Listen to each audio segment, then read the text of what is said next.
Last Sunday, in our gospel, we heard about Jesus' teaching on loving one's enemies. I think we are not yet done with this theme of loving our enemies. We've all had a share of living with people who have oppressed us with their unkindness, with their arrogance. We've all had a share of enemies. Maybe not the criminal type. None of us have experienced murder. We're all alive. We're still alive. But we've all had a share of people who maligned us with fake news, gossips, slanderous stories, and so on and the like. And today, the Lord again is speaking of another kind of enemy. And these are the people who criticize us. People who love to pick on us because of this or that. We have a fair share of living with people who seem to be always on the lookout for faults and defects. And we have them all over, at home, in the workplace, in our community. And who would want to be around these people? Who would want to be around these people? Why do we encounter or meet people like this? You know, when people criticize us, it can only mean three things. First, they are afraid. Second, they are envious. And third, we have what they don't have. So when people criticize us, when people say nothing but negativities about us, when people seem to offer no break from oppressive remarks and comments about us, well, do not be disheartened, because they are on the losing end of the equation. When people show no let up in their criticisms, they can only mean three things, as I have said earlier. And remember this, don't forget this. They are afraid. First, afraid of themselves, and probably afraid of you, because they see something in you that they can accept about themselves. Secondly, they are envious, because probably you are more gifted than them. You possess more talents or gifts or even possessions than them. And finally, thirdly, these people would want things that you have and that they don't have. So in the end, at the end of the day, you are on the winning end and they are on the losing end. And let them just rattle on. Let them rattle on, because obviously their eyes are blocked by beams and planks and splinters and so on. There's a beautiful saying, word of wisdom from the Buddha. The Buddha said one day, when a careless person slanders a virtuous man, that person is like, actually I mentioned this in my homily last Sunday. If you attended last Sunday's Mass, I mentioned this. According to the Buddha, a person who slanders a virtuous man is like someone who threw a spit into the sky. Dinuraan ang langit. Pero hindi naman nadumigan ang langit. At yung may nagdura, bumalik sa mukha niya. Or, it's like throwing dust into the sky.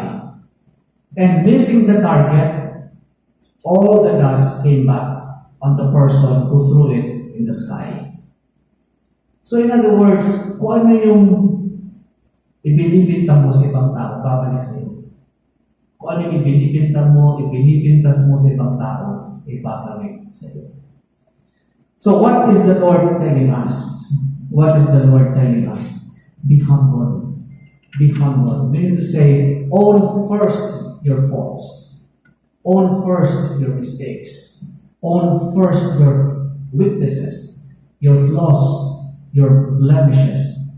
Then you will have credibility, and you will have every right to point out whatever is imperfect in another.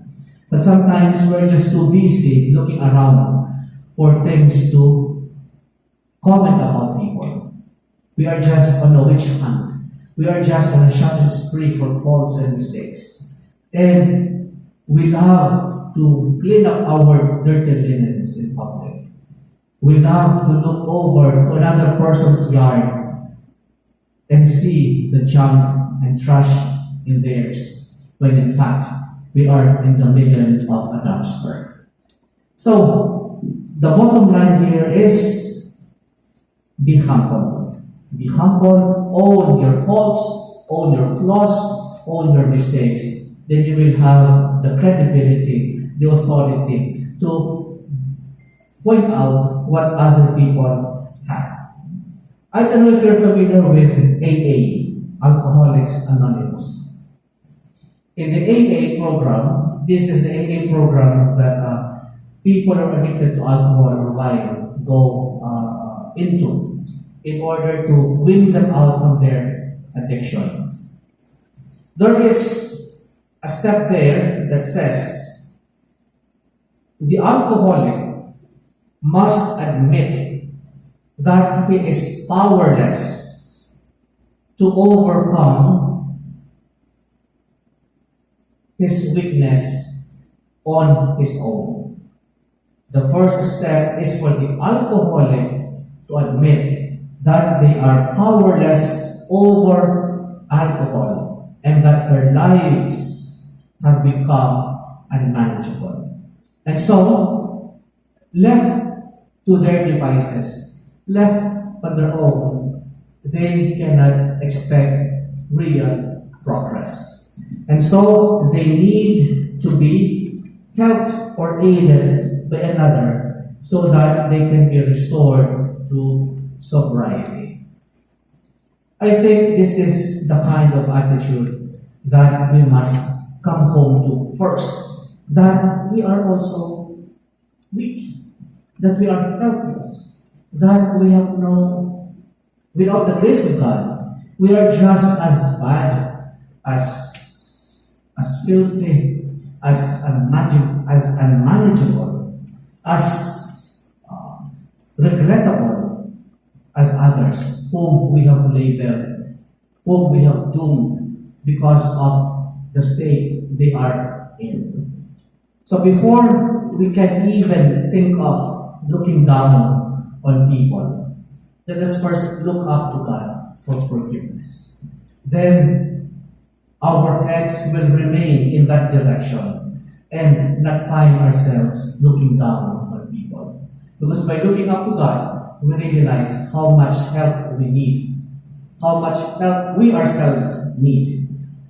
And only God's grace will rescue us from our weaknesses and enslavements. And so, let us not be like the hypocrites who are just busy looking around for beams and splinters and planks to remove from other people's eyes, when in fact our own vision is blocked by uncharity, is blocked by prejudice, is blocked by pride, is blocked by hatefulness, is blocked by ungratefulness, and a host of other vices. And so, if we are negative, judgmental, critical, know that we are first being destructive to ourselves. Just when we thought we have succeeded in criticizing, in judging, in destroying other people, know that we have first destroyed ourselves. Di ba, may sabihan nga, pag itinuro mo isang daliri mo sa ibang tao, tatlo ang babalik sa iyo.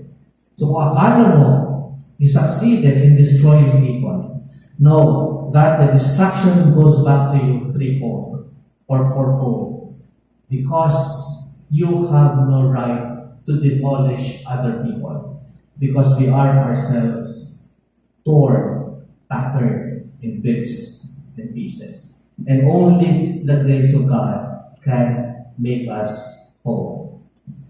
And so, when we are critical of people, we are not encouraging them, but we discourage them. And what people need today is encouragement and not criticism. There's so much hatred going on in the world. And of course, you all know what's happening now in Eastern Europe, with Ukraine being invaded, have been invaded by Russia, with Putin just waging a reckless war and came against the rest of the civilized world. This is a classic example of what happens when we are always on the lookout for faults, always combative, always on the warpath. There is no peace, there's no serenity, there's no tranquility.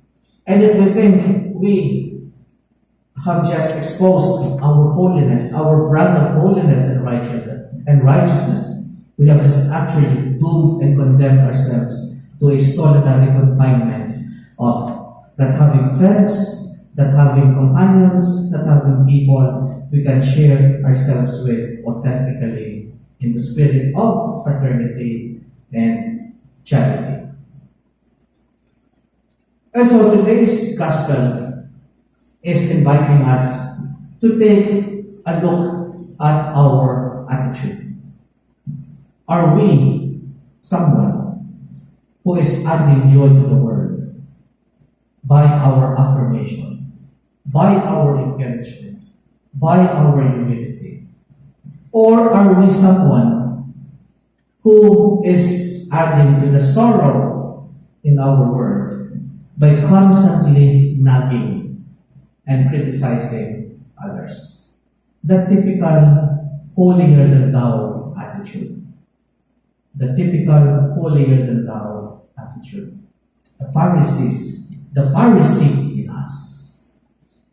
If we are the latter kind of person, we need to take to heart the words of Jesus and realize that our negative attitude is destroying not only ourselves, but also those around us. And so let us close this reflection with a prayer. God our Father, help us heed the words of your Son in the gospel today.